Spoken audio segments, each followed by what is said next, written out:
All right, here we go. Congressional checks on the other branches.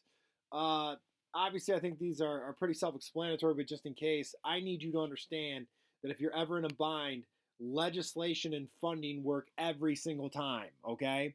So if you're looking at the checks that Congress has against the executive branch, they can always rewrite legislation to enforce another rule or create another rule and so on as well. They can cut funding for the president's initiatives and so on as well. If you're talking about the Senate, they do have confirmation power of any of the presidential appointments, and they can override a veto with the supermajority and the ability to impeach people in the executive branch. Versus the judicial branch, let's keep it simple. Legislation and funding, they can rewrite legislation to offset judicial branch rulings, cut funding for certain decisions that are made. Remember, they're going to confirm all these judicial branch appointees to the federal courts.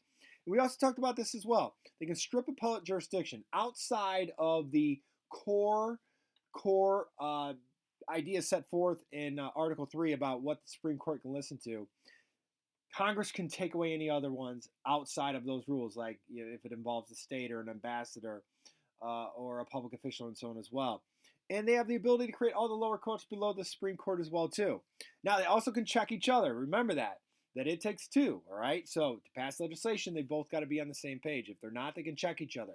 In order to impeach an official, it takes two.